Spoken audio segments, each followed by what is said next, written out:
To whom it may concern. Here's an unbelievably true story about your ThinkPad that I thought you'd like to hear.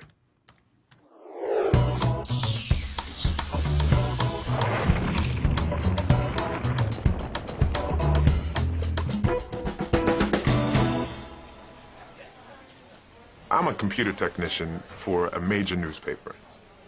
Now, we depend on our computers to get the newspaper out. It's my job to keep the computers up and running. At work, I have a desktop, but I use my ThinkPad at home to check email and to monitor the workflow. It was September 21st, 2002. I remember the date because it was the day my daughter got married. I was at the church, saying goodbye to some of our guests, when my neighbor ran in to tell me that my house was on fire. Immediately, your house is on fire.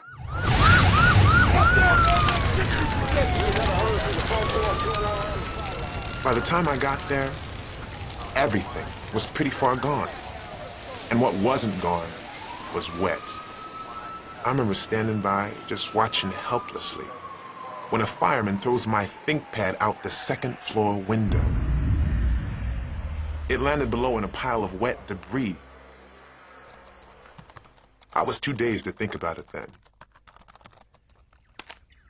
But a couple days later, I went out to retrieve it. It was dirty, it was wet, and the outside of it had actually melted shut. I took it inside the house, but I figured it was a lost cause. About 3 weeks later, I finally decided it was time to return my ThinkPad to the office.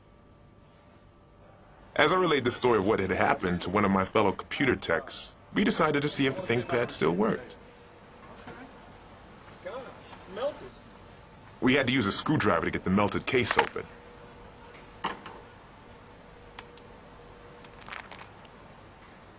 Then we plugged in the power supply and I hit the power button. I couldn't believe it. The screen fired right up.